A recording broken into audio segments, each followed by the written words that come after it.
5, 7, 1, 2, 3.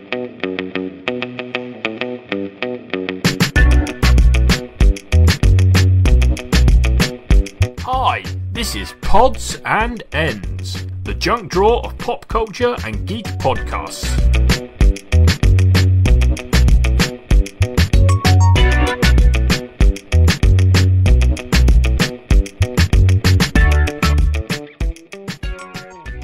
Good evening, everyone, and welcome to Pods and Ends 2018 Year in Review. This is your main host, Brian. I'm Shelby. It's Sophie. And on Phil! The crowd goes wild. All right, so this week we are going to do the 2018 year in review. What we're basically going to do is go through each of our segments. We're going to talk about current interests in said segments, but then we're going to talk about sort of our highlights of last year. And to start things off, why don't we do What's Your Jam? Far out, man. What's your jam? Shelby, what's your jam? Oh, well, I think we both share What's Your Jam? Yeah, we this could week. probably go doubles for Yes. this one. It's Into the Spider-Verse. Soundtrack. I'm hearing good things about this. It's pretty awesome. Yeah, So there's we saw really the nothing movie wrong first. with that movie at all. You could listen to it before the movie, and it's not going to Yeah, spoil yeah. anything, obviously, but it's so good. It really is. It's honestly like not even really my type of music, but for some reason I can just really get down on it. Oh, it's my type of music. Yeah, and it's I love definitely it. Shelby's type of music. But What does that we mean? listen to it. It's just, I listen to mostly like rock and metal, and it's not in that space. It's more in the like R&B, hip hop, rap, Okay. electronic space. So it's more her jam, but I've adopted it as my jam. But yeah, we listened to it like at least, I don't know, 20 times through. It when definitely we were on makes vacation. you feel like a superhero as you're driving down the road. Yeah, and it really invokes the movie, and they're just really good songs. And one of them's Post Malone. I do like me some Post Malone. Got some Juice WRLD. Yeah, the emo rap at its finest. I love it. Gotta love Yeah. an emo rap. I'm literally It's- speechless. It's good stuff, man. I'm telling you. I honestly, though, the funny thing is, if I hadn't seen and enjoyed the movie, I probably wouldn't like most of it. I'd probably still like the Post Malone song, but rather than the rest, I think that's why you don't like A Star Is Born music. honestly, yeah. If A Star Was Born was like about metal, I'd probably really like. Well, I'm trying to say is, I think if you had watched the movie first before hearing the songs, I think you'd like the songs. Oh, maybe. I don't know. It's still whiny country. Okay, whatever. Anyway, back to the jam. What's not your jam? Anything from A Star Is Born. Over to you guys. Stop it. That's good stuff. Okay, anyway, seriously. Phil, Soph, one of you take the helm. What are you listening to right now?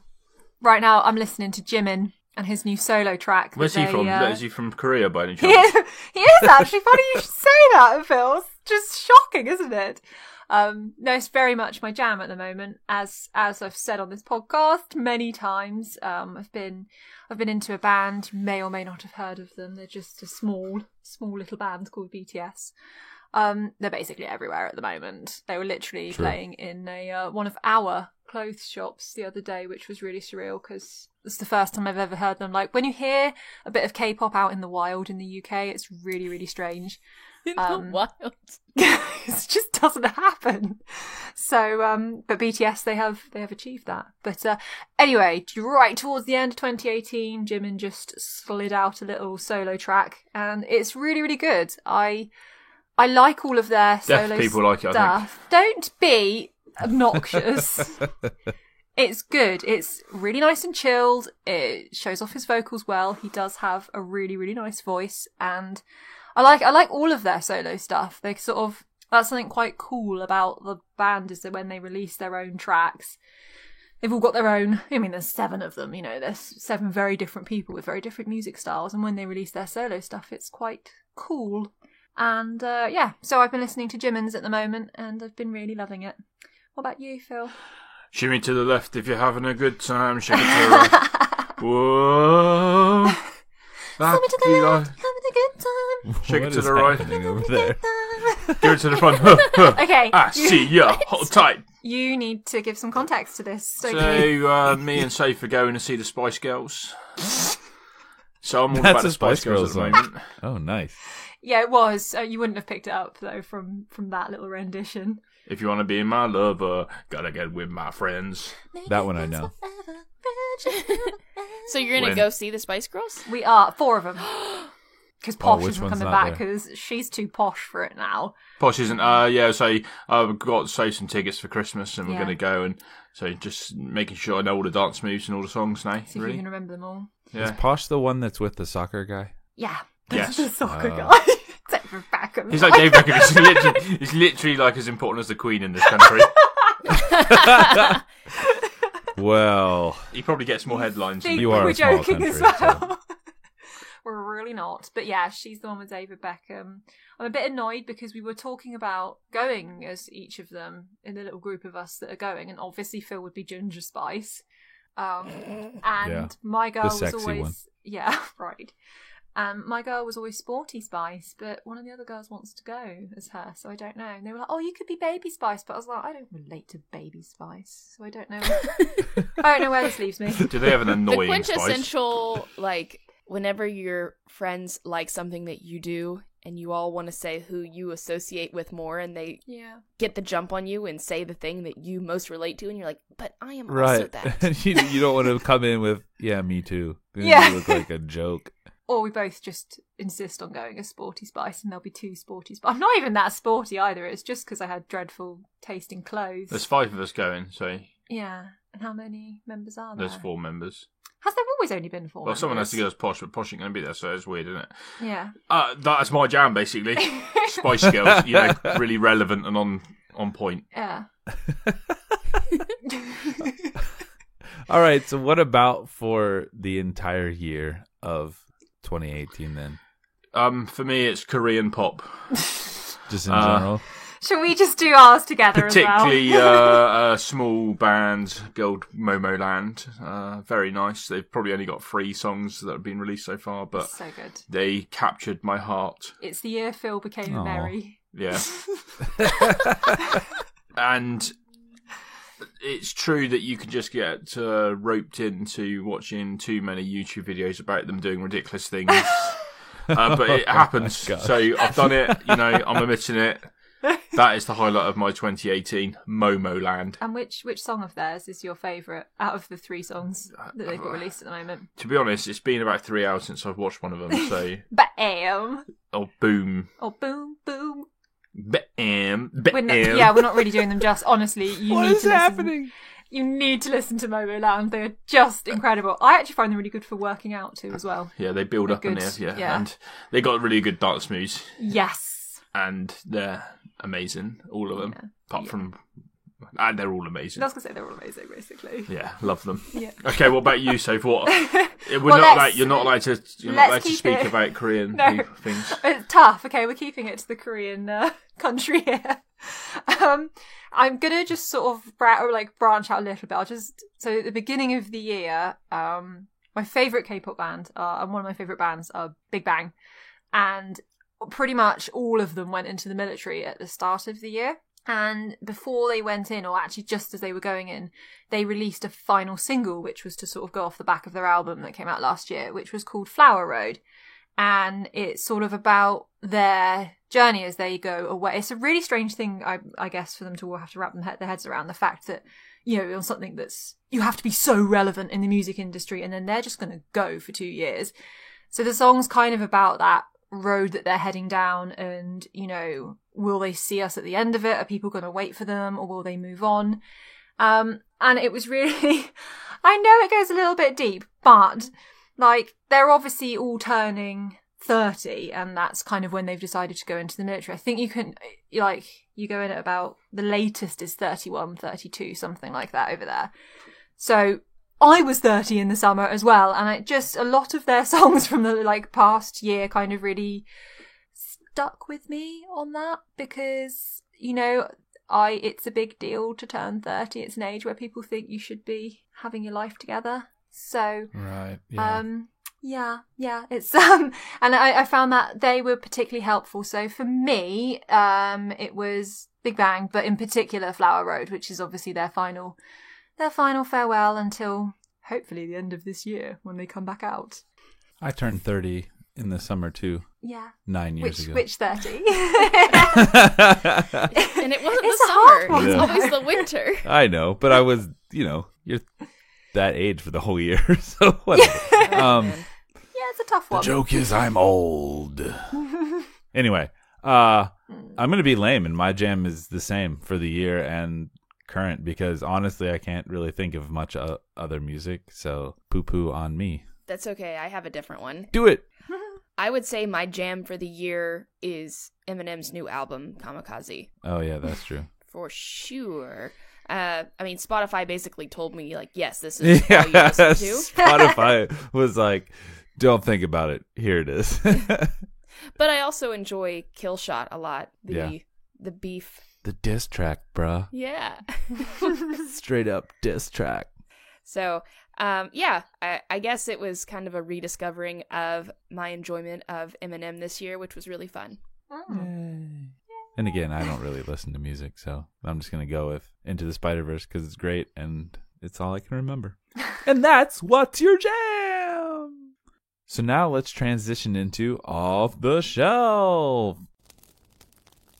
Turn off the television. In fact, why don't you turn off all the lights except for the one over your favourite chair? It's time for Off the Shelf. So, since you're the resident book nerd, what is your current Off the Shelf? Well, my current off the shelf, I would say, is actually going to be my one for the year. So I will just take you back to last week, which was I finally got around to reading Dark Disciple by Christy Golden, which has been out for, I think it's been out for a couple of years now. It's basically there were going to be 3 episodes of the Clone Wars, weren't there, that were, or something. There was a Ventress arc that got cut from the Clone Wars that they then said, we'll write the book. So it's Ventress and Quinlan Voss and what happens when the two meet and fall in love.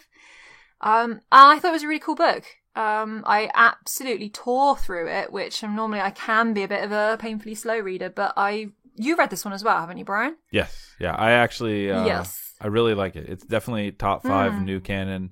I think part of why I liked it so much is because I had no expectations, or maybe even poor expectations for it. I don't really care for Quinlan Voss. Like, he's whatever. I didn't really like Ventress, so I had no skin in the game. It was during the I must read all canon phase. I mean, if it came out right now, I would not buy it. Yeah. Just because nothing about it interested me. But since I was basically making myself read everything, I read it and, glad I did. Yeah, when I went into it, I quite liked Ventress going into it, and I'd had nothing to do with Quinlan Voss. I didn't really know anything about him, apart from that, like, one time he rocked up in the Clone Wars. And I think what was quite cool about it was I didn't know the fate of either of those two. So the stakes did manage to feel quite high. It's only when, like, Obi-Wan's kicking around that you're like, well, we know he's fine. But he wasn't really there to be in any kind of dangerous situations. But with those two, the stakes did feel quite high because I was like, I genuinely don't know what's going to happen here, and how this is all going to pan out. So, yeah, that is my current off the shelf. I finished it. I'm glad I finally got around to reading it, and I really liked it. Quite nice. So let's stick with ladies first. Shelby, what was your off the shelf? Well, right now, because of my Netflix and chill, I'm reading the Life-Changing Magic of Tidying Up by Marie Kondo. Yes! And I'm loving it. And it gives me such a sense of joy and order. It sparks joy for you. It does spark joy for me. Excellent. I hold my iPad in my hand while I'm reading it, and it just sparks joy because I picture her saying this stuff, and it makes me really happy. I also think I'm going to be purchasing the manga version as well because I think that would be really fun to read. Yeah, if it can capture even like an ounce of her personality, in manga form, it'll be amazing. I think so. So that's really what I'm reading right now. I also discovered, and I don't know why I didn't think about this before, I really enjoy magazines, but what usually happens is they get delivered to my house, and I put them in a stack, and I forget about them, and then they accumulate, and then I say, oh, I'll keep these, even though I have like 3 months of them to read, because I'll read them, and then I don't, and then I throw them away. So I decided to start changing my subscriptions to digital, and I'm really Yes. enjoying it. Digital. To have Everyone and it's go so cheap. digital. I got Martha Stewart Living, which is one of my favorite magazines. I know, shocker, right? And I got the digital subscription for less than the cost of one singular magazine at the grocery store for a whole year. And I really enjoy it, and I like that I can bookmark certain places, and also I think that's going to be really helpful whenever I want to look up a recipe and use it while I'm cooking, because then I'm not clipping something out of a magazine and keeping it somewhere. So I also think Marie Kondo would be very supportive of this venture. Yeah, no clutter with that digital. Although I feel like she needs to write a book about digital clutter, because My book would be step 1, don't put files on your desktop. yeah. Step 2, check your freaking email. Uh-huh. Sorry. Oh, you two This is would, awkward. I know, right? they have a lot of unread emails in their inbox, and it drives me insane. Yeah, it's I've a lost lot. control. Yeah. And then other than that, I've caught up on True Beauty, and it's amazing. I have finally taken the plunge And what do you think? into Webtoon, I'm so proud of you. and I actually really enjoy it. Told you. Yes. It's a cute little story. It reminds me of a lot of those slice of life anime. So yeah, it's fun. And I don't know. We actually saw someone on the airplane who looked like the main character with no makeup on. It was funny. It was really funny. I know. I kept looking at her and being like, I bet you transform. I know. I wanted to lean over and be like, Hey, Suho likes you. but she probably would have been like, excuse me, sir, you're creeping me out. Yeah. So I didn't do it. I'm glad you didn't. Yeah, I think it's a cool premise. It's like kind of like an everyday ugly duckling. Instead of waiting Aw. to become the pretty swan, she just makes it happen and then has to clean it off. So over to you, Phil. Before I start on my off the show, I just need to say that Mrs. Kondo is literally my worst enemy. I know, it's really hard for you. I would isn't be one of it? those people that just had stacks of everything in my house and like We need her. walkways We- between yeah. rooms. Oh, what if you didn't have me? And you're They like, should yeah, do a I British keep his version. clutter. Yeah, we do need help. Like, I try, but I'm battling against Phil's. Like, I'll find like a little bolt on the floor and be like, I'm just going to chuck this, and Phil will be like, no, we might need that for something later, or a little bit of plastic, or I'm just sort You're of not guy worried where- about where the bolt came from? What was this holding together? That would be my question.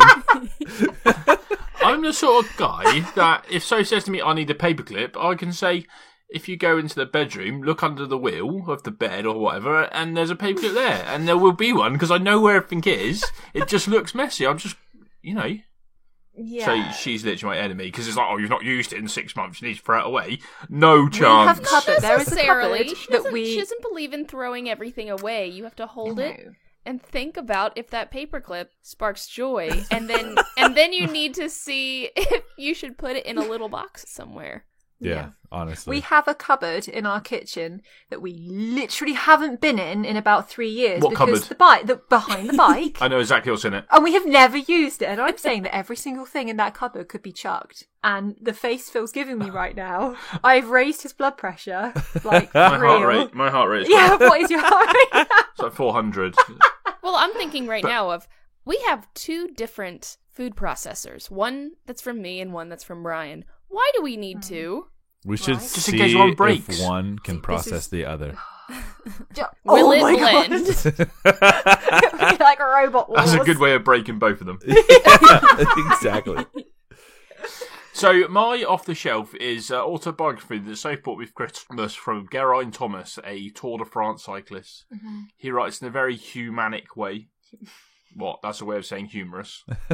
Okay. I didn't know if you meant like he was like he's very human and relatable. Yeah. Oh, he definitely is, Yeah. and he's funny. and it's easy reading. It's very short chapters, and he's got a certain way with words that just amuses me, and I'm very much enjoying it at the moment. Yeah. So yeah, Brian, what's yours? For currently, it would probably be the same books I've been reading, but I won't dull you with that. For 2018, I have to go with Stephen King's The Outsider because it was Stephen King, therefore terrific. Secondly, though, it's a really good story. It kind of have a little bit of those ties to his greater Stephen King universe, but it's one of those murder mystery thriller, and then he brings in that otherworldly character that he has with so many of his stories, and it was really good. I enjoyed it a lot, and that is mine for this year. Oh, I This forgot past to say, year, I guess. I forgot to say for my past year, it would definitely be Webtoons I Love You, you being YOO. Yeah. It's kind of like top rated. I mean, it's very popular. It's kind of It's a big kind of deal. a big deal. I didn't mean it to sound that way. What I'm trying to say is I'm not very original in saying that's my favorite because that's probably a lot of people's favorite. Hey man, things are good for a reason. That's true. Yeah. And You don't have to be all hipster I just about it. really like it. So if you're looking for new webtoons to read, definitely True Beauty, definitely I Love You. Yeah. Mine would be I'm quite hip, so I've got into cave paintings. I'm really big into hieroglyphics lately. I man can't read just them, becoming but so I just like popular. to look at them and make up stories. So mine would be This is for the year. the Chimp Paradox.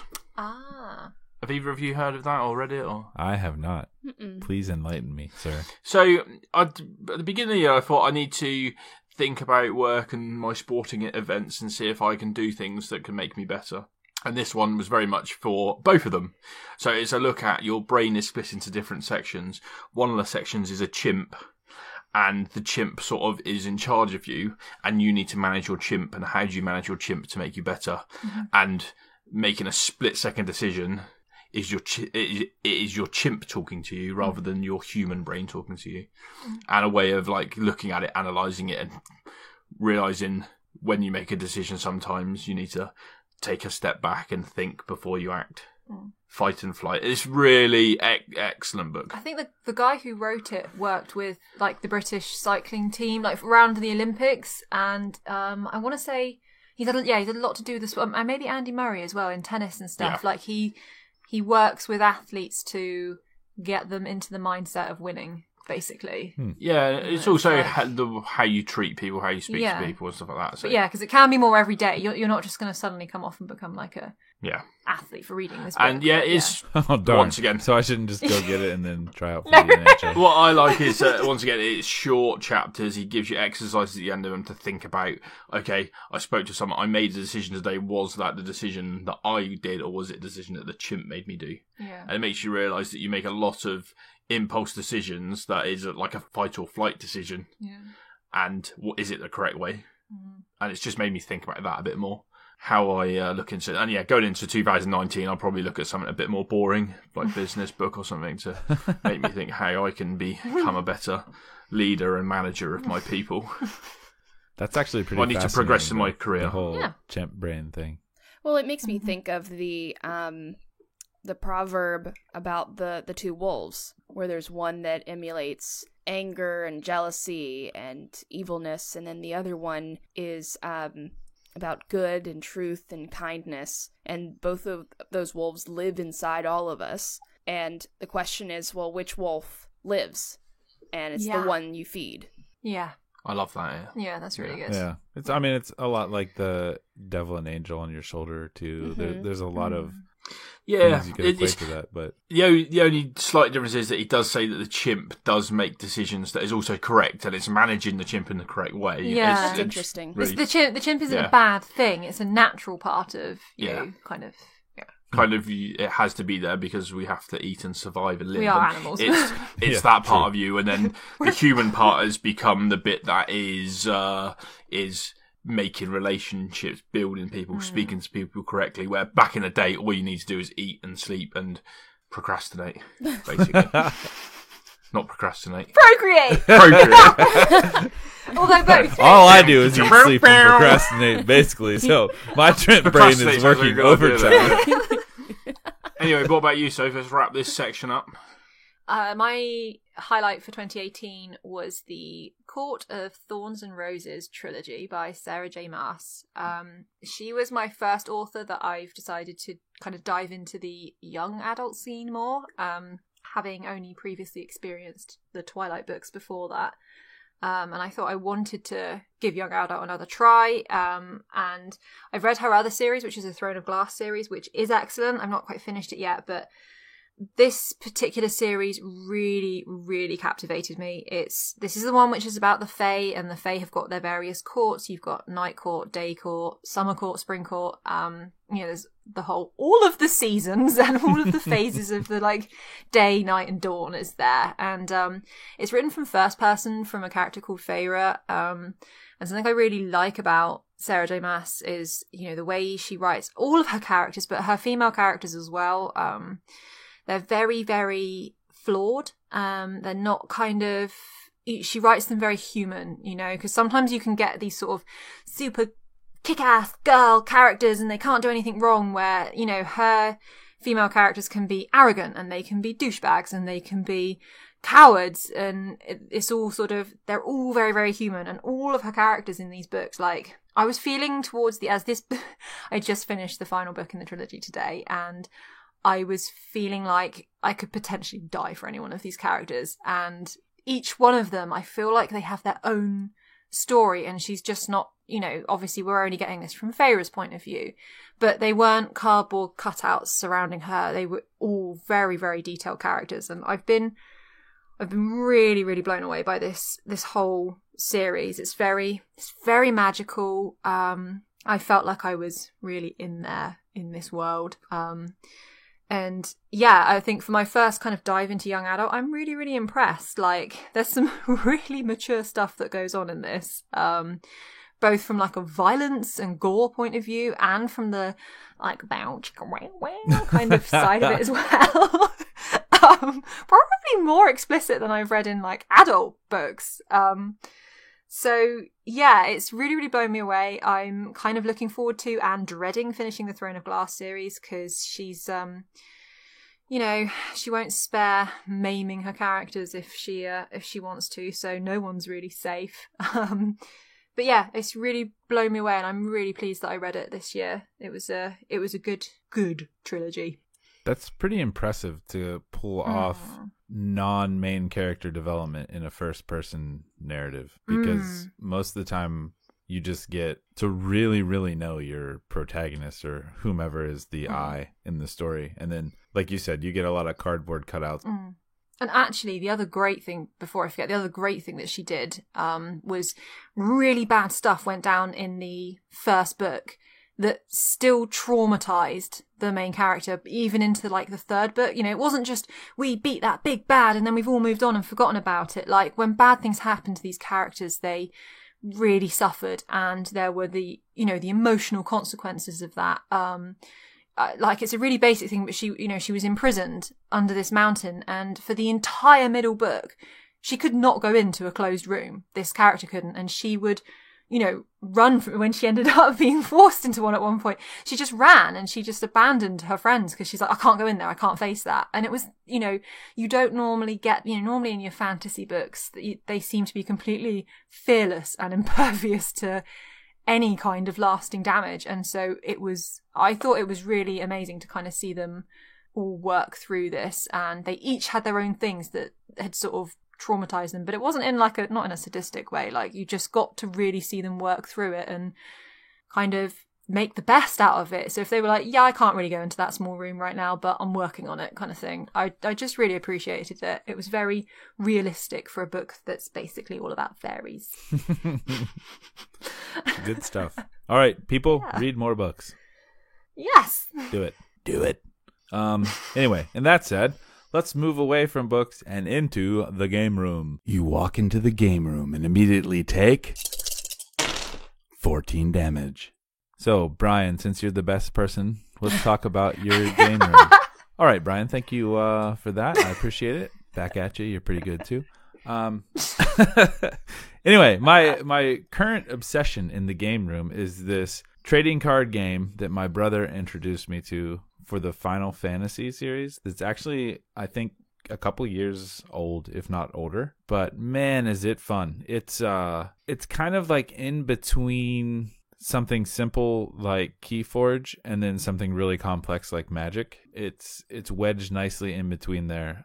There's that deck building element too, which is fun, but it seems to be, from my meager understanding, that there's no real meta that people are chasing. So it doesn't have that sort of Star Wars Destiny effect where you have to have X, Y, or Z or you're going to get rolled by everyone, because that's what's good in the game right now. There are people, I went to a tournament over Christmas time with him, and there were 9 people and they all had a different deck. So that was pretty cool to me. And I just like the way the game works. And it's Final Fantasy, which is awesome. You can have Sephiroth in my hand right next to Cloud, and they could be buddies. Haha, sucker. But anyway, yeah, that's my current game room love is Final Fantasy TCG. Shelby, what about you? I'm really hooked on Gloomhaven. Oh, yeah. Gloomhaven's bombski. That's just my obsession. And we got to introduce some other people to it over our break back home, which was really fun to show someone else how to play Gloomhaven and give some tips and pointers. And they picked it up so quickly. I was very impressed. We got destroyed the first time we played. Oh my gosh, yeah. But it was fun to share that joy of a board game, and a very complex board game, and realize how much you've learned about a specific board game by teaching it to somebody else. Mm-hmm. I thought it was a really fun experience. So I'm still all about Gloomhaven, even though it's not a 2018 game or release. And I would also say that's my favorite game of 2018. Yeah, I would just piggyback on that. Gloomhaven has been my favorite gaming experience of the past year. It's tremendous. It's a great game. It's, again, we've talked about it several times. It's expensive, but it's worth it. Like, I don't know, 1,000,000-fold. It's so much fun. Also, we got to play Secret Hitler with Brian's family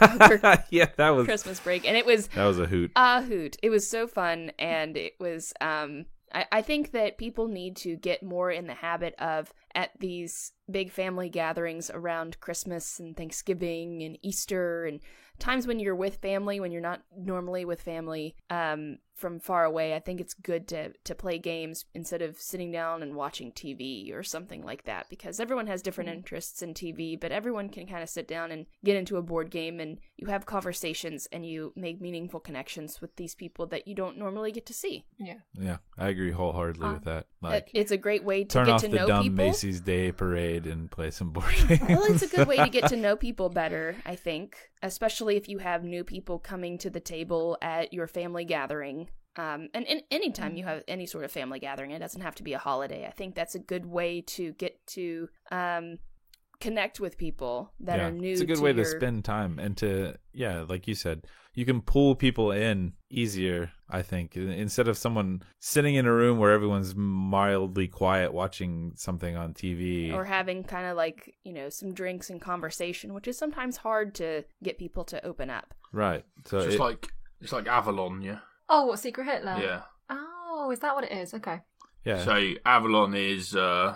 one of you is Mordred, Yeah. and the rest of you are King Arthur's knights. Well, no, there's a Mordred, and then there's a minion of Mordred, isn't there, usually? Yeah. You've got to try and work out. Try and work out who it is. And, like, you can have Merlin and stuff. It's the same thing. You got to try and find Hitler, haven't you? I think. Yeah. Yeah. Oh, okay, fun. It's a social deduction game is like the general idea. There's several of them, but it's like you were saying, Shelby. Like we've found over Christmas as well. We've been trying to play board games and stuff like that with our families more, and you kind of see a different side. I mean, our families are pretty small, so we had me, Phil, Mum, and Dad on Christmas Day, wasn't it? And we were playing this version of, it's kind of charades, wasn't it? That game in the hat that you Names come in the up Hat. with. Yeah, and you just sort of saw a different side of your parent, because I see a lot of my parents and everything, but there was a side to them that I had.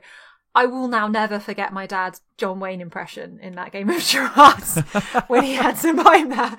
That's something that will stay with me forever now, but in like a really good way, And it's, you're absolutely right. We should We should all play board games with our families more often because it's just super fun. Yeah, like like we were saying, it's a social deduction game, so you're trying to figure out who's like the bad guy or whatever. And in Secret Hitler, you have people are either liberal or fascist. And my dad, like, It didn't matter if he was playing liberal or he just fascist. really likes to lie. So, like, he would get liberal, and you're supposed to like tell the truth all the time, and he'd be like convincing half the people that he's Secret Hitler, even though he's a liberal, and we're like trying to take him out, and he's like, haha, I was a liberal. And I'm like, Dad, that's not what you do. That's not how you play the game. But yeah, exactly. It's so funny because you have those moments, and then there's like the really aha moments when Brian's mother, who's just like this saint of a lady, she's so cute. Yeah, And- hearing my mother go, I was Hitler, was really funny. But yeah, play board games. Playboardgames.com. So what about you guys, your games of the year, and what you're playing right now? So right now, Risk Game of Thrones edition. Oh yeah, that looks Yeah. dope. That was epic. Check out the video on Instagram, bro. Yes. It's really good, really fun. Soph beat me, which is saying something. Because I held the North. We The really, Starks did not lose Winterfell. The North remembers. yeah.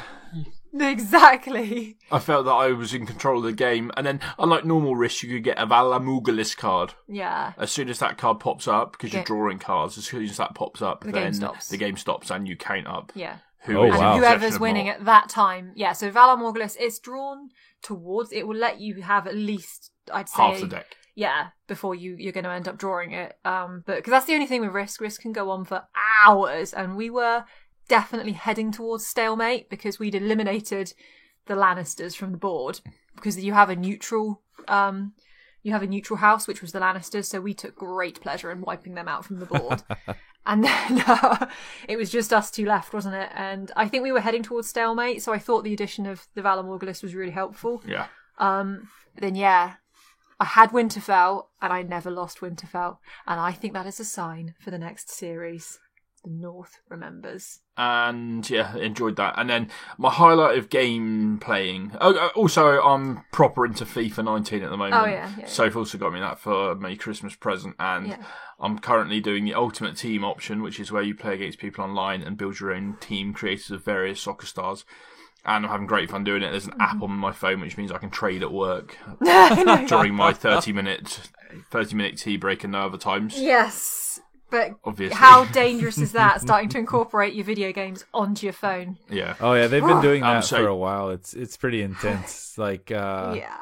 you could even do it with I think maybe the Old Republic had something. I can't remember. Okay. But like Warcraft, Destiny, you can't really do anything with it, but you can like check out your character. All kinds of stuff has been doing. Yeah, it's kind of like the way the app works as well, and the way this section of the game works is it's like football, like fantasy football. Okay, right on. Pick your team, and you can trade players in and out, and it's really, really like addictive. So I'm loving that. And then my game of 2018 is more of a highlight of a period of time where we went on a nice cruise around the South Med.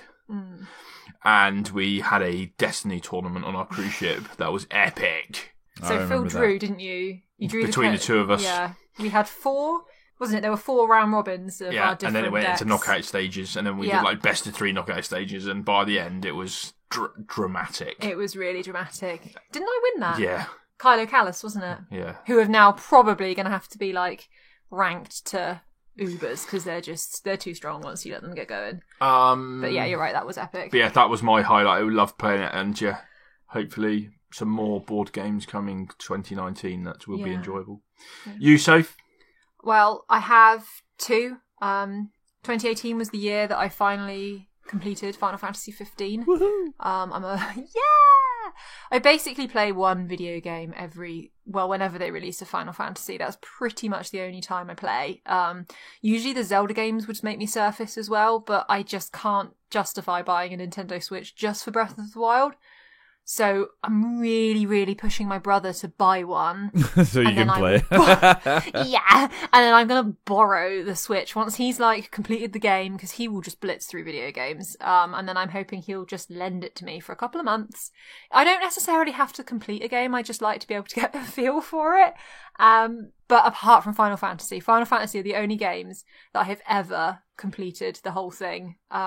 From like 8 through to now 15. 8. You and didn't 15 was start with the amazing. best one? No, because we never had a PlayStation. So we were Oh, like a dear. Nintendo. Yeah, we had a Nintendo. We had an N64. Then we had the GameCube because we were following Zelda. And then we started hearing about Final Fantasy. And then I got the PS2 and then bought 8 for that, and then 10, obviously. But yeah, so no, I've never actually physically played 7. I've watched my brother play 7. Because we really had our own version of Twitch going when we were kids, because I did used to sit and watch him play video games all the time and never realising I actually that Why do you think Twitch was we invented? could have monetized this, couldn't Yeah, we? right? We could have invented Twitch. I used to do the same thing because my brother was actually the one that's more into Final Fantasy. I mean, hence him playing the card game and introducing me to it. But 7 was the one that I played first, and he would watch me. Then he played it. But I don't know, that game's amazing. I'm actually interested now, since they're supposedly, air quotes, Right. remastering or remaking it. It'll be interesting to hear your thoughts on it based on just Yeah. the new one. Ooh, Yeah. that could be an episode. Yeah. Hmm. That could be. We've got yes, that's got P&E episode written all over it, hasn't Final it? Fantasy. Yeah, the remake. I'm not going to be playing it. No, you're not going to play it, but I'm going to play it. You can sit and watch, 15. Yes, 15 was epic. I absolutely loved it. It could work. I don't know, because I have such a issue deciding my favourite Final Fantasy games, so I just don't. But it could potentially have been my favourite. I loved it. You got to spend time and get to know those characters more than any of the other games. There's a lot more downtime with them as well, where they're kind of, well, chilling around the campfire.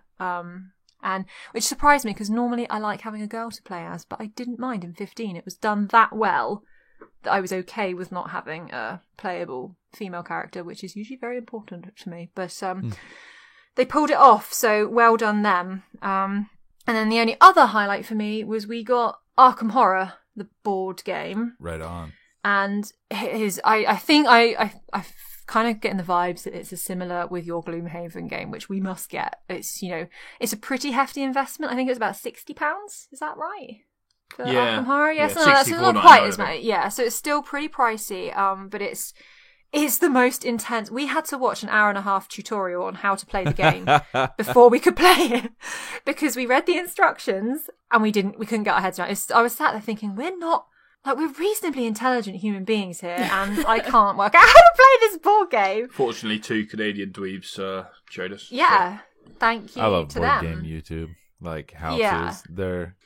I usually read the instructions, but it's like a cursory read, and then I'm like, okay, someone teach me how to play this. Well, Yeah, I like it yeah, because exactly. it's more relational, and it's also, you can pick up the pieces and say, this is this. Right, yeah. Yeah. But this, so Arkham Horror is very, very immersive. We actually now set like spooky music going on, like the Diablo soundtrack or something going on in the background, and I like, we kind of do try and create a set, like because you can have a little bit of roleplay with it, if you want to, because you're assigned characters, so you can kind of really run with the role of the character if you want. And we have just had so much fun. Like I said, it's a strong 5 hours, maybe even 6 hours play. We've had to take breaks from the game and leave it set up and been like, right, we've run out of time today. We're going to come back to it tomorrow. But I love that kind of, it's that Lovecraft kind of vibe, Right. So there's, I just really like it. It's kind of 20s America, in this town of Arkham, and monsters are running around. And I love the fact that you can draw a different character. So you've got a different experience of the game every time, and you'll have a different big bad as well that you're playing against, because you draw different ones every time, and they're each in different strengths as well. We've not even fought any of the strongest ones yet. So highly recommend Arkham Horror, but just know that you're making a bit of a commitment when you get it. So yeah. And at this point, we realize this episode's going on really long, and we want to continue talking about this stuff. So we are going to split this episode into 2 parts. So this concludes part 1 of the 2018 wrap-up. So yeah, 2018. What a year. And you'll hear more about it next week. But for now, check out our social medias and let us know some of your favorites from 2018. You can find us on Instagram and Twitter at PNE_pod. And a reminder that we have moved away from both the Hyperspace Pod Blast and the Bright Tree Radio Twitters, Instagrams. So if you want to connect with us, be sure to go through those channels at PNE_pod. If you haven't subscribed yet to the PNE podcast streams on your favorite podcast app, please be sure to do so. And while you're at it, go ahead and leave us a review and let us know what you think so far. Give us some stars, some words. We love reviews. We love responding to you, and we love interacting with you online. Yeah, and if you want to be all low-key about it, you can hit us up via email at contact@podsandends.com. And if you have some spare time, check out our website, which has one whole thing you can read so far, but we'll have more later, www.podsandends.com. All right, guys. See you next week. Bye. Bye.